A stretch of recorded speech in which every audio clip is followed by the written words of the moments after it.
The Atlanta Braves sweep the New York Mets, putting themselves solidly back in the wild card race. Let's talk about that, the debut of Didier Fuentes, and your questions live.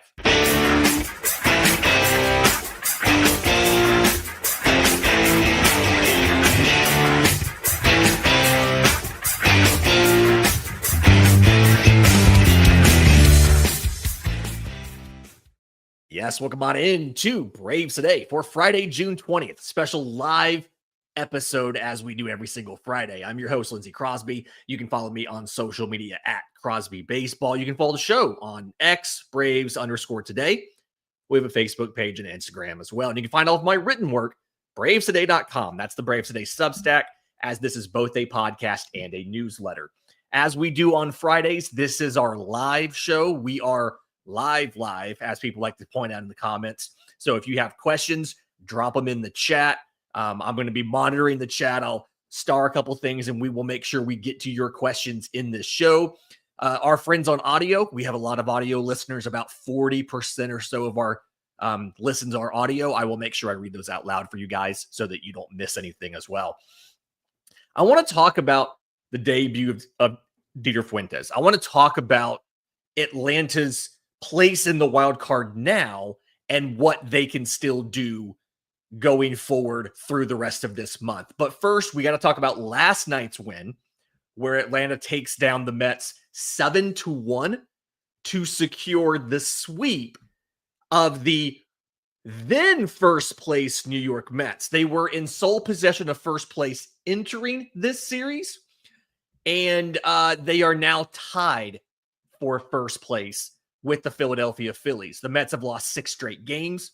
The Phillies are 8-2 in their last 10. And so those two teams are tied at 45-30. Atlanta is 10 games back of them, 5 below 500. We'll get to that in a minute. But last night, there's a couple thoughts I had about this one and the way that it went. And we talked about this a little bit on the postcast last night over on Locked On Sports Atlanta. But Atlanta did not hit a home run yesterday. And it feels like all too often, Atlanta has not been able to score the runs that they need without the home run. Well, the Braves score the runs they need this one without hitting a home run. And I think the big takeaway for me here was taking advantage of their opportunities. The Mets walked a season-high 9 batters.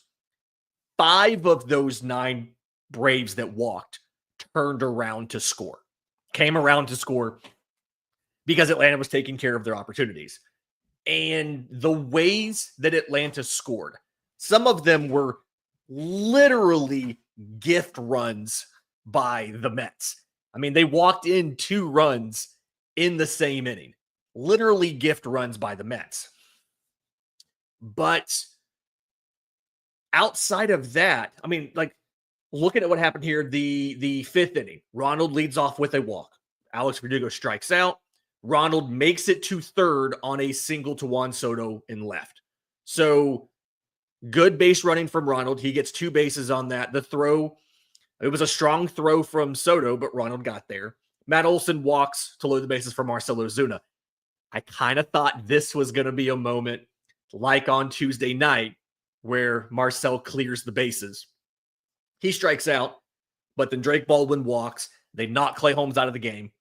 Huascar Brazoban walks Ozzie Albies. You know you're down bad if you're walking Ozzie Albies on 4 straight pitches. So 2 runs there. No hits in scoring position, but 2 runs. And then in the next inning, in the 6th inning, Nick Allen singles, Acuna walks. Verdugo grounds out what really ended up being a sac bunt, right?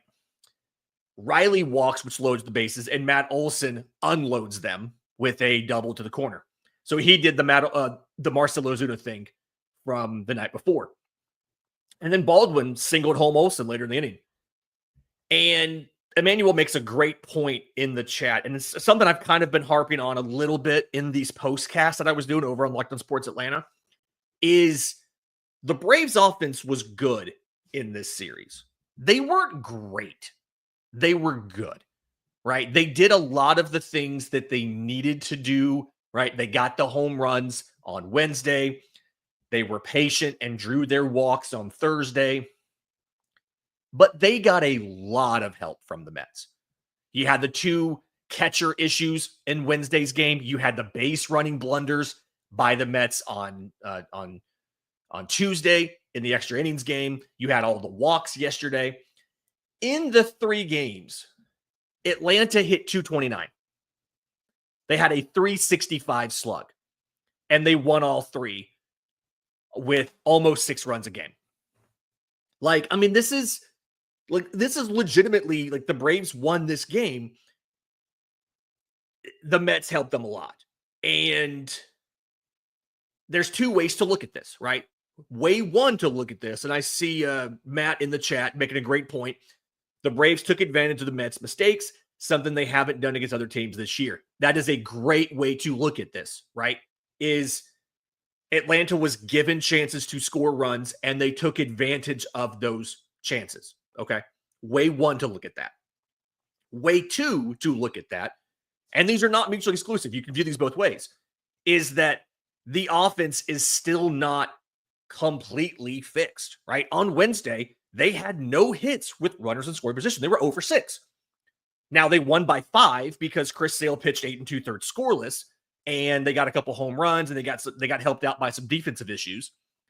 But it's safe to look at this and say, hey, the Braves are playing better. They're taking advantage of more of the opportunities that they are given to score runs, but they're also not quite there yet. They're not quite where they need to be to consistently challenge and beat the best teams in baseball. Because when you look at the Braves, they have a losing record to teams over 500. They're 25-31 even after this series. And Moises makes a great point in the chat, which I would promise I was getting to. I was going to get there in a second, is that the pitching continues to be really good. Okay? Schwellenbach, Stale, Strider. This series, like what they did in this series, that is why you changed your rotation to get the 3 of them in this series. Atlanta's pitchers had a 161 ERA in this series. They allowed 1.7 runs a game, 5 total runs across 28 innings because you went to extras in game 1. They gave up 2 home runs, 18 total hits in 28 innings, so 6 hits per game. And the biggest thing for me is by the starting pitching being so good, you did not put the bullpen in a position where they had to be perfect. Alex Anthopoulos actually talked about this, right? When he talked to 680 The Fan, I did that show yesterday. He discussed the offense not being good enough. And one of the things he talked about, quote, we don't give our relievers and starters even that much margin for error. The offense is something that we count on. It's been part of our identity for years and something we need to get back to. This series was a step in getting back to that identity. They got the home runs at times. They took advantage of the opportunities, and ultimately they won the series. They got the sweep. The Braves right now, by the way, plus 24 run differential, despite being 5 games below 500. That translates to a 39-34 record. So a flip from what they are. So they have the run differential of a team that is 5 games above 500, which would put them right, like tied for the division lead. So again, they were so bad early in the year, the 0-7. They were so bad for a stretch in 1-run games, and overall have been very bad in 1-run games. I mean, Atlanta is 10-19 in 1-run games, and at one point they had lost 9 straight. So they were 9-18 before that extra innings win on Tuesday. So it feels like you're progressing in the right direction. Matt Olson has been very good recently. We're going to get to that in a second. Obviously, Ronald's been amazing. And Atlanta should be back in the race. Let's break down where they are what the numbers look like, and then we'll talk about Didier Fuentes in the Marlins series. We'll do that next, right here on Braves Today. Welcome back to Braves Today. This is our Friday live show. Thank you to everybody who's here in the chat with us, and kind of, great comments, great observations, great questions. I have a couple start already here. Drop some more. If you have more questions for us, drop them in the chat. I'll make sure I get to those a little towards the end. But when you look at the wild card standings right now, okay, there is 4 teams who are in a wild card spot, because technically the Mets and Phillies are tied for the division. So one of them, if the season ended today, one of them would win the division. One of them would be the top wild card team. I don't necessarily know what the tiebreaker is there. I think the first tiebreaker is head-to-head record. So don't quite know who would have that. But then after that, the Giants and the Padres have the last 2 playoff spots. Atlanta is 5.5 games back of a wild card spot right now. So if they were a 500 team, they'd be half a game out from a wild card spot. Ahead of them, 3 games back, the Arizona Diamondbacks, who are struggling right now. They lost Corbin Burns to Tommy John. They lost Justin Martinez, their closer, to Tommy John. They're already missing AJ Puck. It's one of the worst bullpens in baseball. Cincinnati Reds, who are 1.5 games back, and that's at being a couple games over 500. They are 7-3 in their last 10 games. They're doing pretty well right now. They're about to get some guys back from injury, so we'll see what happens there. St. Louis Cardinals, 40-35. They're half a game back. They're 4-6 right now. I still wonder if they can sustain this pace with that pitching that they have. And then the Milwaukee Brewers, 40-35, half a game back. The big thing there is you've beat the Milwaukee Brewers in a series. Like, you're head-to-head with the Milwaukee Brewers. You beat them 2-1. You're head-to-head with St. Louis. You beat them 2-1. You're head-to-head with Cincinnati. You beat them 3-1. So you've played, like, Arizona is the only one who has a winning record against you. They're 2-4, but you've played the teams ahead of you in the wild card.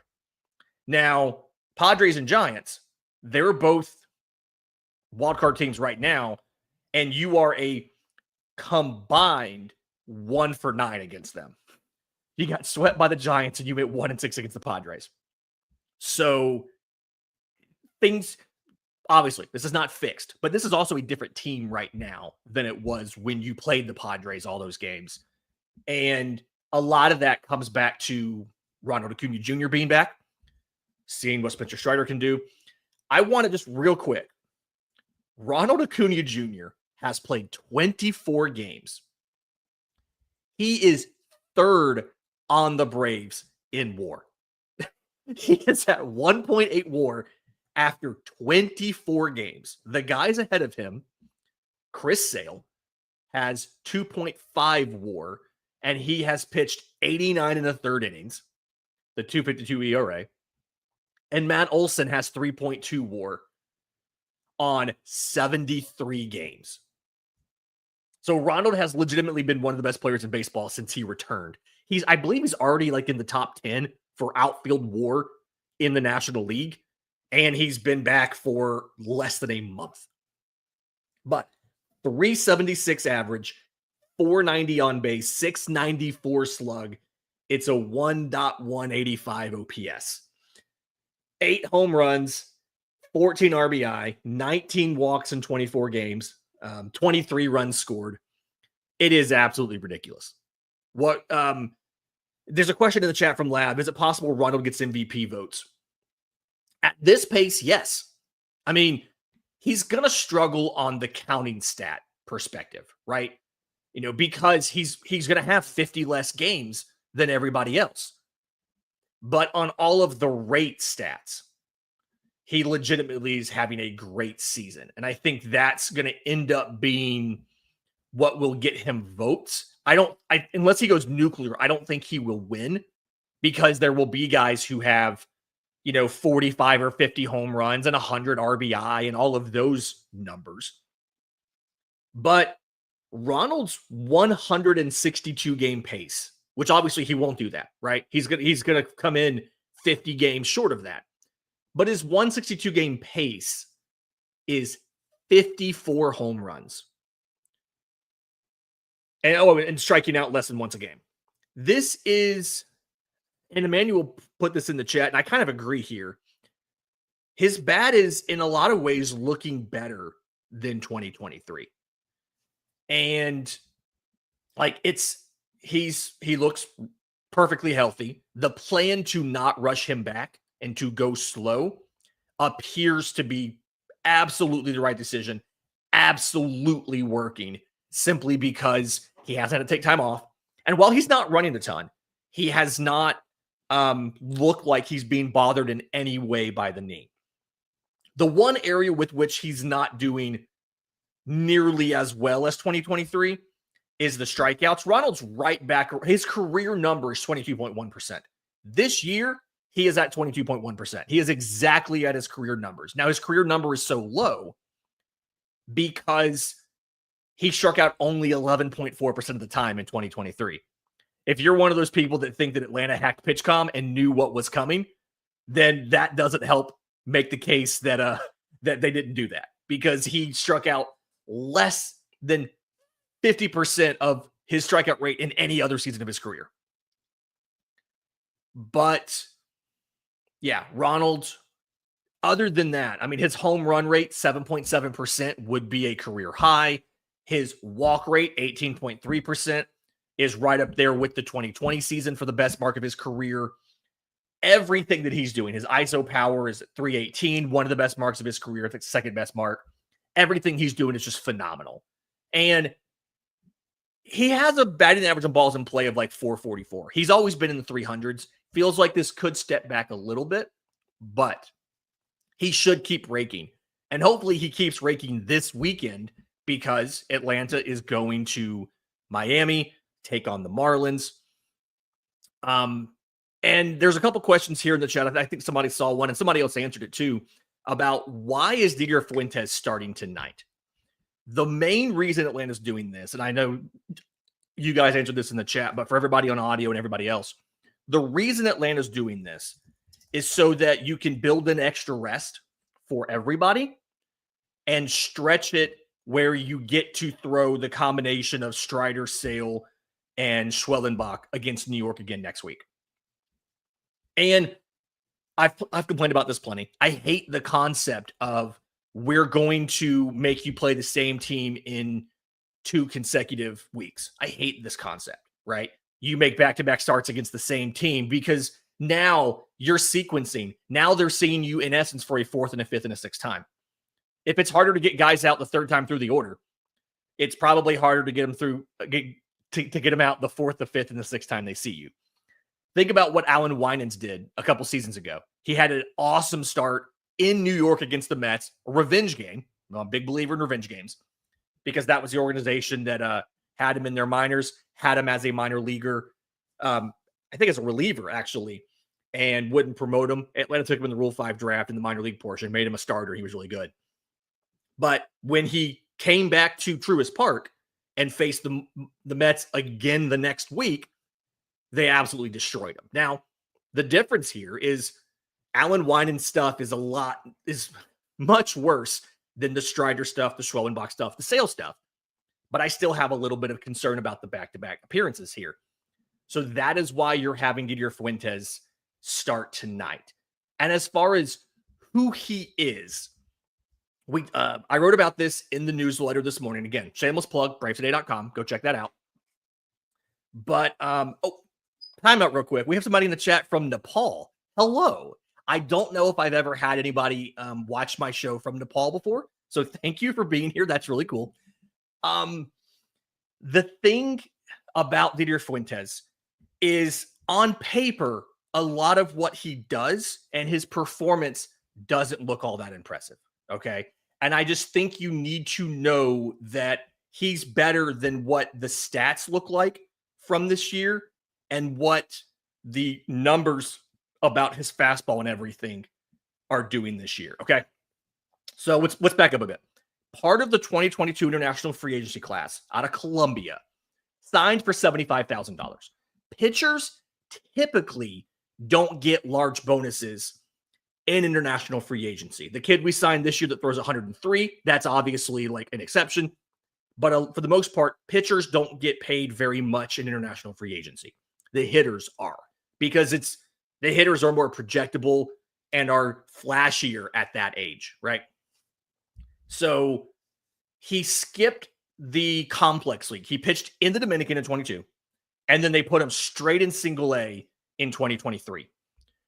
And it was kind of ugly that first year in single A, as a lot of players are going to be in those situations, right? Coming to a new country where he doesn't speak the language, adjusting to being on his own for the first time in his life at the age of, he turned 18 in the season. He was 3.5 years younger than the average single A player in 2023. ERA of 7.27 in 26 innings. The next year in Augusta, he stayed the entire year with single A, 2.74 ERA, struck out 98 batters in 75 and 2/3 innings. So this year started off in high A, popped him to double A, popped him to triple A, and now are promoting him. And I put this in the newsletter, and I put this on Twitter last night. This is the 5th straight year that the Braves have had a player start in the lower minors and debut the same season. Strider did it in 21, Michael Harris in 22, AJ Smith-Shawver in 23, Schwellenbach in 24, and now Fuentes. And those first 4 guys combined for 2 total appearances in AAA before they debuted. Fuentes has 1. So now you have 5 years of this where they combined 3 appearances in AAA for those guys before they debuted. But the numbers on him this year, his ERA is a 4.81. He's 0-7 as far as record goes. And again, I know that sounds terrible, especially when you talk about, oh yeah, he's throwing a 94 mile an hour fastball. But there's a lot of context to this that you don't necessarily get in the minors, and I want to make sure I share. So the first one is the defense in the minors is really not good. Okay. It's really, it's been pretty bad, actually. And that's universal in the minors, but especially I feel like sometimes in our system, because we don't have a lot of great position players really other than Augusta. And so his fielding independent pitching, which is where you strip out balls in play defense influences, right? So you strip out singles, doubles, triples. It's like strikeouts, home runs, walks, the things the pitcher directly controls. It doesn't matter what the defense does if you hit a home run, right? His fielding independent pitching is 281. Okay. Strikeout rate, 28.9%. Walk rate of 7.2%. Laugh points out he looks awesome during spring training. He was the guy in the spring breakout game against the Tigers that pitched 3 innings with 7 strikeouts. Like, this is just something where guys don't really pick up his fastball that well. Okay, so he sits 94, 95. And I have a baseball around here somewhere. Hang on a second. If this wasn't live, I'd have just hit pause and found it real quick. All right, here we go. Okay. So the thing that he does really well with his fastball is he has a combination of, one, it's really good fastball in general from a metrics perspective, right? It has the induced vertical break, the backspin that makes it look like it's resisting gravity, of around 16 to 17 inches, which is above MLB average, not by a ton, but above MLB average. So he does that. Thing 2 that he does is he has a very low vertical approach angle. Okay. So think of this as when you are pitching a baseball to the catcher, you are on top of an elevated mound pitching down. So if you draw a straight line out from your arm, it's going to go over the pitcher's head. Every time you pitch, you are throwing the ball down. Technically, you're throwing it downhill. Okay. But the closer that angle from, straight out to the catcher, the closer that angle is to 0, it'll never be 0. But the closer it is to 0, we call that flatter, the flatter that it is. You're not throwing on a steep downhill. You're throwing it closer to a straight line to the plate. And what that does is that means pitches up in the zone that, like, forcing fastballs that already look like they're not dropping because of the backspin and the induced vertical break, look even more like they're not dropping because of the flat angle. The closer you throw it to a straight line and the more it's backspinning and resisting gravity, it starts to look like it rises. And he has a very, very flat vertical approach angle. I had the actual, I called some people and got the numbers. I've got it here. 3.7 degrees negative, right? It's one of the lower vertical approach angles that I've seen this season. So again, vertical approach angle, the lower it is, the better your fastball performs up in the zone. He also has a lot of induced vertical break, backspin on it, so it looks like it's resisting gravity. He also has like 7 feet of extension. It's 90th percentile extension. And what that is, is where do you release the ball in relation to the plate, right? The farther off the pitching rubber and closer to the plate you are when you release the ball, the less distance it has to travel and the faster that it looks. Okay. The MLB average is like 6.5 feet, but it's a bell curve, right? So 90th percentile is like 7 feet. He releases the ball 7 feet away from the pitching rubber. He's only 6 foot tall, but he releases the ball 7 feet away from the pitching rubber. And so because of that, it looks like it is even faster. So it says 94, 96 and touches 98. But when you are in the box and this fastball is coming at you, it looks like it's 97, 98 touching 100, right? And Lav asked, what is Strider's angle? Spencer Strider is the perfect example of another guy that is not super tall. He's 6 foot tall, but he has a low vertical approach angle and he has very good extension. And Strider built all of that when he came back from that first Tommy John surgery, right? He built all of that. And fun story, Lab, I don't actually have the exact angle because StatCast doesn't give it to you. You have to do a bunch of math. And I like to think I'm a pretty decent baseball analyst, but I'm also not great at that complicated formula to get it. But I do know that Strider's is also very flat. And the person that I talked to get a lot of this info said it's a very similar package to Spencer Strider. And then the comp that we have, and shout out to Burglesby here in the chat. I have an email I have to respond to you, by the way, Burglesby. But him in the chat said Brian Wu is another pitcher that very good fastball, very flat vertical approach angle, less induced vertical break, and lower extension, but a similar kind of profile. So it's a fastball kind of like a Brian Wu or a Spencer Strider fastball. And he uses it a ton, right? He actually has 4 pitches, okay? He has the fastball. He has the slider, and then he has a splitter and a curveball. But he does the thing that Atlanta does with a lot of their prospects, where they said, hey, we know you have those other pitches. We want you to focus on the slider. So when you see him today, he's going to be almost entirely fastball slider. And there were minor league starts when Didier Fuentes was at 75% fastball. Like, he knows it's a great pitch and he uses the heck out of it until you can figure it out. And the organization's been trying to get him, like, you need to throw more sliders. You need to do more as far as diversifying a little bit. But we want you to get comfortable with the slider, and then we're going to put the other stuff back in.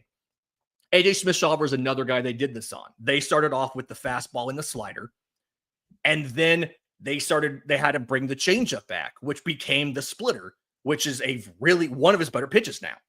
This is the same thing they did with him. Hurston Waldrop. They said fastball splitter, and we're going to work on the slider, and then we'll eventually bring the curveball back. And they've gotten back to all that stuff now. But this is kind of what they do. It's a development point for the Braves, and it works for the most part. kind of a one-size-fits-all thing, and that's a complaint I've heard about the organization before, but it kind of works. So, my expectations tonight for Fuentes, you're going to see some strikeouts. You're going to see him leave a couple pitches over the plate. He's probably going to get a couple hard hit balls on him. I don't think he's going to go very deep.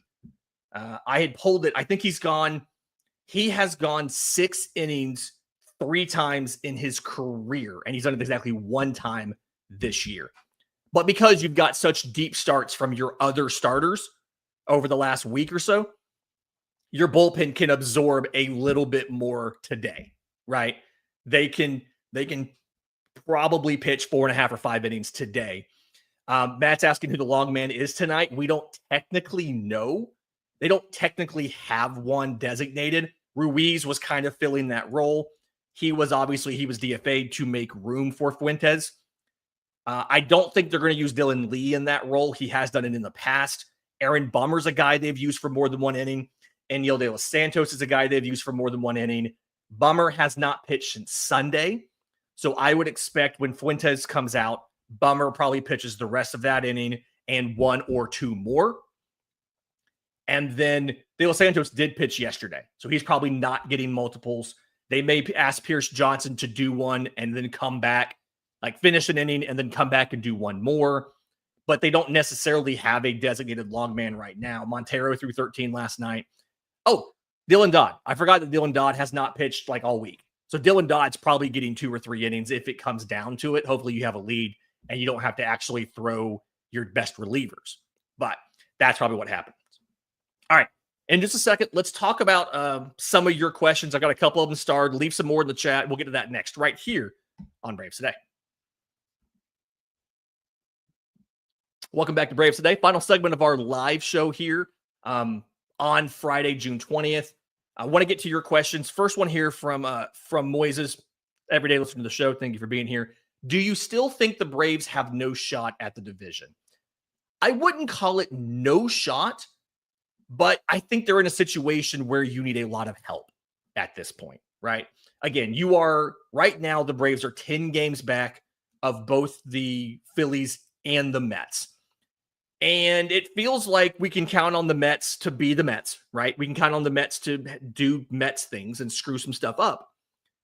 But you're at the point where there's 2 teams ahead of you. It's not just a matter of, hey, if you beat them whenever you play them, you're going to catch and you win a majority of your series, you'll catch them eventually. You need a little bit of an extra break here. So if one of them collapses, so let's say the Mets, because that's just more entertaining, right? And then you continue to do well against the Phillies. For as bad as the Braves have been this year, Philly doesn't have a winning record against Atlanta. Like that's the thing is they've struggled against teams over 500, right? They've struggled against the NL West. But against the NL East, right? Atlanta, obviously, they're 3-0 against the Mets. They're 3-3 against Philly. They've outscored it by 6 runs. So they've done what they need to do so far. If one of those teams collapses and then Atlanta dominates the other one, they could get into it. But I think for me, I'm personally looking at we are probably in a situation where we are aiming for the wild card, right? Our goal is to get the wild card on this versus saying we're going to try to win the division. You could technically do it, but I don't think it's a smart goal, right? I'd rather push to get into the postseason than try to push the extras required to try and win the division. If you do it, great. We're not going to give up a chance to win the division, but let's focus on the wild card. And again, Atlanta is only, it's taking a long time to load, is only 5.5 games back of the wild card, right? You have one more week like you just had, and you could be right there in the wild card mix. And that's just not anywhere we thought we would be, 2 weeks ago? A week and a half ago? Bobby, I'd be curious your thoughts on the changes Harris is trying to make. If these are Hires changes, Harris changes, or both. And you have some stats in here about his fast swing rate and things like that. It looks, I think I touched on this a little bit, maybe earlier in the week or last week, maybe in the live show last week, but Michael Harris is starting to undo some of the Tim Hires changes and go back to his normal stuff. Over the last couple weeks, kind of coinciding with this boost in production, his fast swing rate has come up a little bit. His hard hit rate has come up a little bit. It's like he's tried to back off a bit on the I need to be more selective and patient and not pulling the trigger on strikes and waiting for the perfect one to drive and just focusing on putting it in play. And he's kind of getting back into that I'm going to hit strikes hard. Now, I said this the other day, his batting average on balls in the zone's like 299. The issue, as always, for Michael Harris, and it's very pronounced this year, is he's swinging like 40% of the time at pitches out of the zone. His chase rate's like 40%. It does look to me, and I feel like I'm much better at breaking down pitching than hitting, but it does feel like he started to go back to what worked for him in 22 and 23 and 24 as far as aggressively swinging at strikes and trying and failing a lot of the times, but trying to lay off of things out of the zone and pulling the trigger on A swings in the zone. Now, I will say the Braves as a whole have gotten really good in the last couple weeks at hitting sac flies. I actually pulled this and I was holding this for today. And then David O'Brien of The Athletic threw it into his thing last night. I guess he had the same set I did.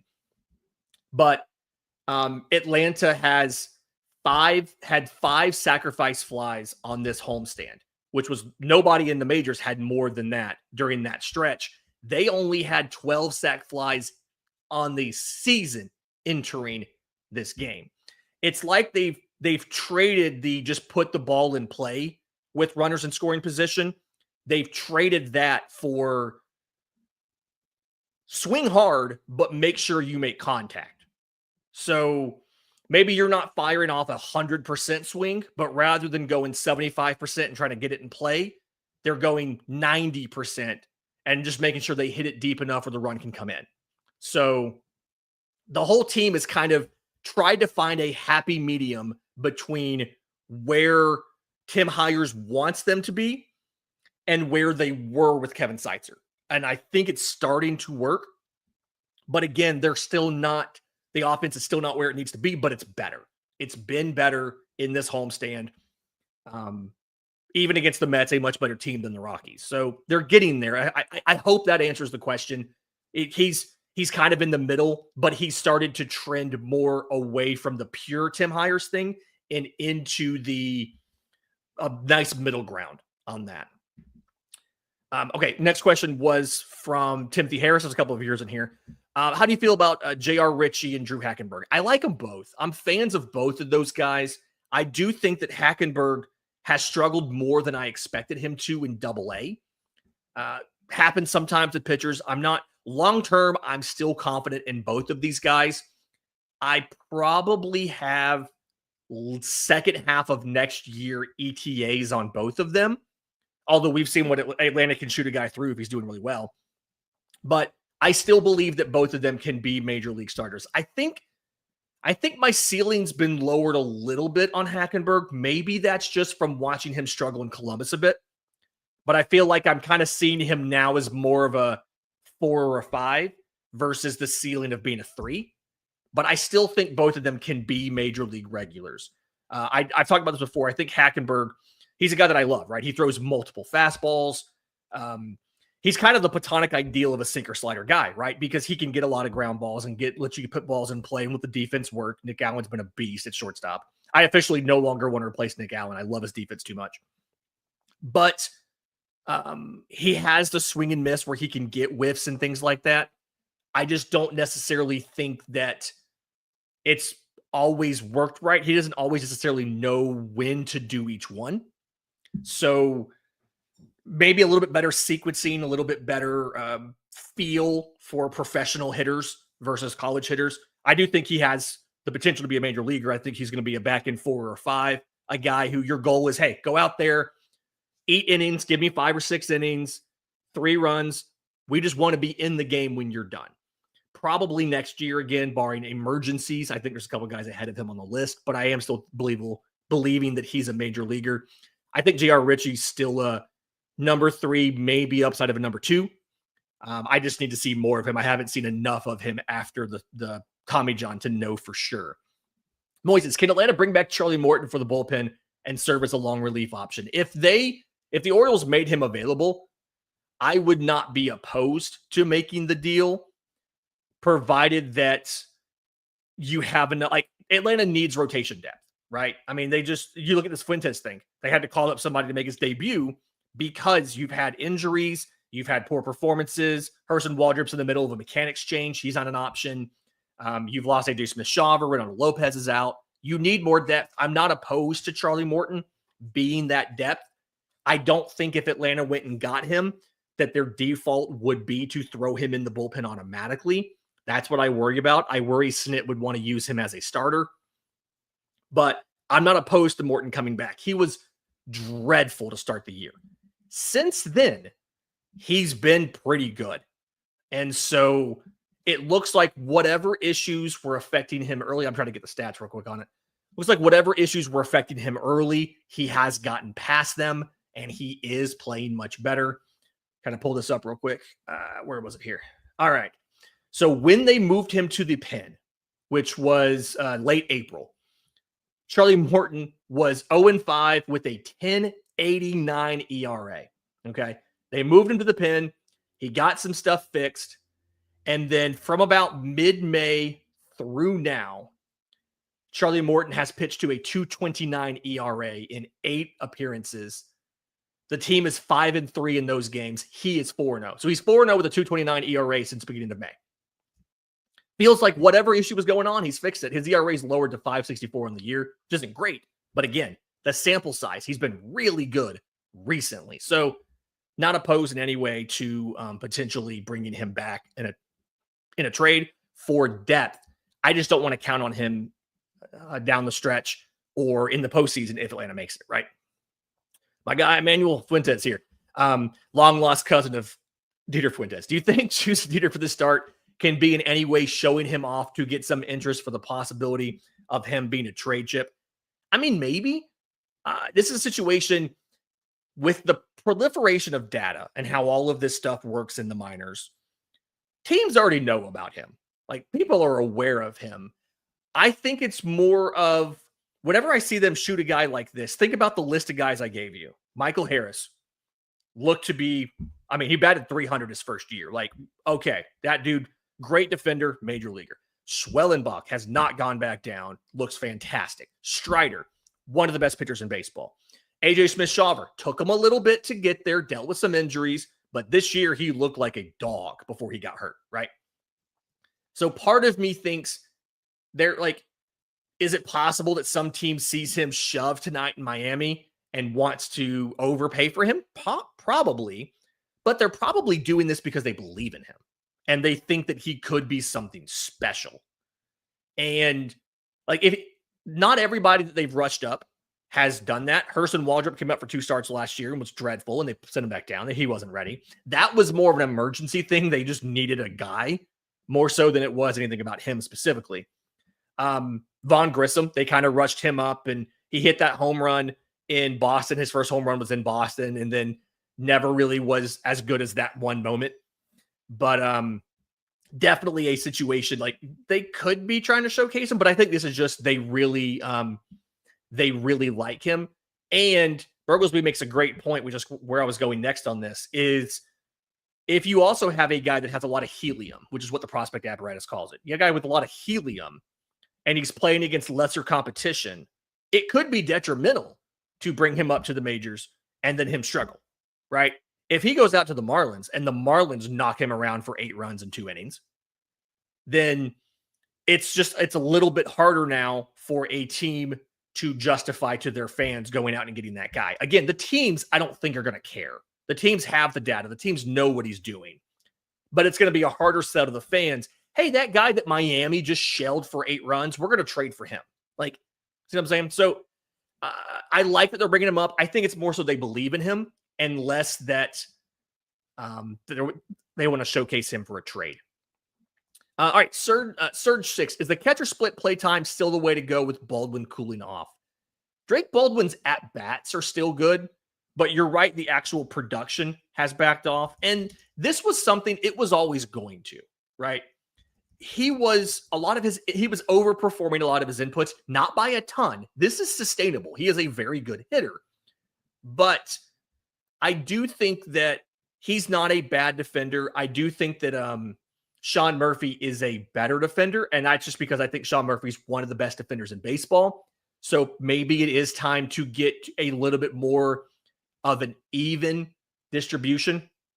Since May 25th, Drake Baldwin has played in 18 games, and it looks like 4, 5, 6, 7. It was like 11 of those have been starts. He's batting 160. 516 OPS, 5 walks, 11 strikeouts. Now, he still has very good at-bats, but I do think that with Sean Murphy being one of the best defenders in baseball, it does make a lot of sense to maybe go and have him in there on certain games. You have teams that are going to run a lot. Make sure you play Murphy 2 out of the 3. If you sometimes, maybe there's a situation where you look at the catcher ERA. There's a catcher or two or a pitcher or two that you think does really well pitching to Drake Baldwin. Maybe you make him the personal catcher of those guys. Maybe he's Chris Sale's personal catcher. Maybe he is Schwellenbach's personal catcher or somebody like that. Maybe you do something like that. I don't think you need to necessarily cut his play time to nothing, but I also don't think he should be starting 2 out of every 3 games. He's at a little bit of a slump right now. That kind of happens. Okay. Next question here from Timothy Harris. We have to get a starting pitcher soon. I actually proposed this trade. So after the Alex Anthopoulos comments, I think I talked about this a little bit yesterday too. I wrote a piece kind of who could the Braves have been trying to trade for right now? And I think the conclusion that I reached that made the most sense was going to the Pirates and trying to get both starter Andrew Heaney and closer David Bednar. I think if you could get those 2 guys in a trade, it would give you a lefty for your rotation, a veteran, making very little money. Bednar could step into your closing role. He has another year of team control. And that makes the most sense for me as far as if I'm going to go try and make an acquisition, that is probably what I would do because it gives you the depth in your rotation. If you had let's say you made that trade on Thursday, Andrew Heaney could start today. You wouldn't have to be starting a 20-year-old prospect. Although again, I do think they believe in him. So something like that, I feel like that's probably the best way to go. If they want to get some sort of bat to help in left field, knowing that if they make the postseason, Profar can't play, I would understand that. I do think it's still, let's worry about that if you get there. Let's focus on getting there first.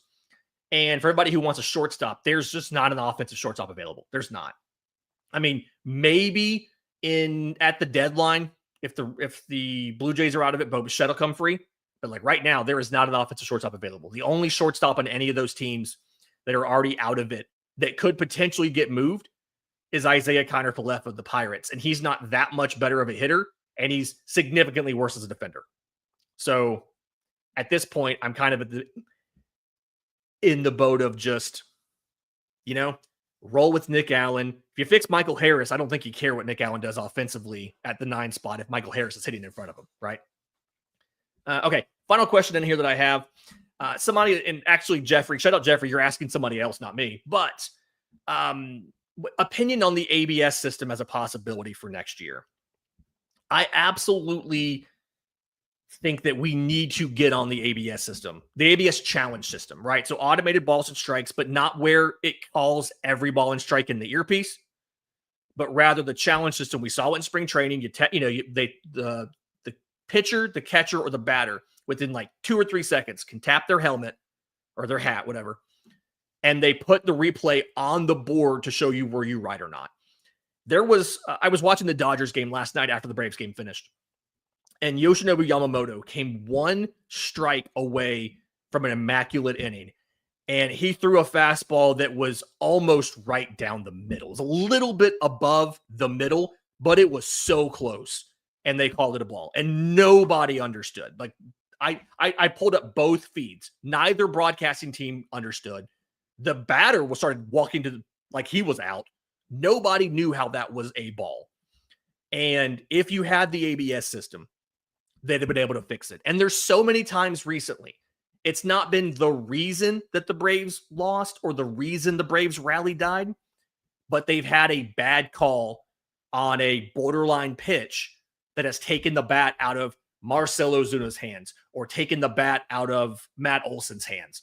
Or I think Ronald got rung up on one. And I'm like, if Ronald right now is getting struck out looking on a ball, you probably called that wrong. So the challenge system needs to be here already. As I understand it, the holdup is MLB getting the Umpires Association on board.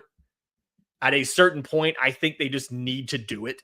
And just, if they want to be mad, hey, in the words of Vaughn Grissom, I have this video somewhere, paraphrasing Ron Washington. At the end of the day, if you don't like it, play better. At the end of the day, umpires, if you don't like that they can tap their helmet and challenge a call, don't miss the call. Just do it better. Because I feel like, and Jeffrey makes this point, in almost every game, you're seeing like awful calls. I don't remember some of these misses getting this egregious so recently. Just very, very frustrating. One final question from Mark in here asks about any chance we try to make a pitcher for Jordan Lawler deal in the offseason with the Diamondbacks. He's out of places to play. Actually, Eugenio Suarez, their third baseman, who we know who he is. Grant Holmes sees him in his nightmares. Eugenio Suarez is a free agent after this year. If they fall out of contention, he's apparently one of the more desired third base options to be traded. And so Jordan Lawler has been working at third base in the minors, and they've been talking about they're going to use him at third base. So, and this is something I wrote about this the other day on Braves Today. Teams so rarely trade shortstop prospects because they can move almost anywhere else. And so we're at the point now of it's going to be really hard for Atlanta to go out and acquire a shortstop unless you're taking on somebody's bad deal. Like, do they try to make a deal with Boston for Boston to eat some money and us take Trevor Story off their hands, or like Carlos Correa with the Twins? Something like that. Well, I don't want to do that. That is more likely than Atlanta being able to trade for a top shortstop prospect who's temporarily blocked, because so many of those guys can play somewhere else. Brooks Lee in Minnesota, they've used him at third. They've used him at second. When Correa's out, they used him at short. Austin Martin, they drafted him to be a shortstop, and he moved to center field. Jackson Merrill became a Gold Glove center fielder after having never played the position because he was blocked at shortstop there in San Diego. Like, so many positions on the field used to be shortstops that teams are no longer at all concerned about. We have too many shortstops because you could move them. And that's what makes Atlanta's drafts so frustrating. Maybe I'll do that newsletter for like Monday or something. But what makes Atlanta's recent drafts so frustrating is when they like last year, they drafted like 5 straight rounds on day 3 of outfielders. Get me some shortstops, because worst case scenario, these guys can't stick it at short. You can move them to the outfield. But outfield's the hardest position in baseball to fill in free agency, because if anybody can hit their weight and is a good defender, they're getting $20 million a year. So, little bit of a pet peeve I have. Ronit Shaw, if you're listening, I know you listen to every show. Listen, we should talk about this. Let's fix this. Let's absolutely fix this, because we got to fix some stuff here. We got to get this resolved. Give me more shortstops, Ronit Shaw. Thank you to everybody who's been here. We got about 140 something people here in the live chat. I really am enjoying these Friday live shows. They're tons of fun. Do me a favor. If you're listening on audio, leave a 5-star review, Apple, Spotify, YouTube Music. I think Apple lets you leave words of affirmation as well, so that's always fun. If you're watching on YouTube, make sure you subscribe to the channel. Hit the notification bell so you know when we go live next Friday for the live show, as well as our daily shows, breaking down everything going on with this team. And I'm trying to get better about recording and uploading live shorts for you guys about little fun stuff like AA going on the radio. So again, thank you to everybody who's here. Shout out to Lav for calling out Daniel Pierce. I also want Daniel Pierce in Atlanta. Draft Daniel Pierce in the first round. Shout out to all you guys for being here. Thank you again. And this has been Braves Today.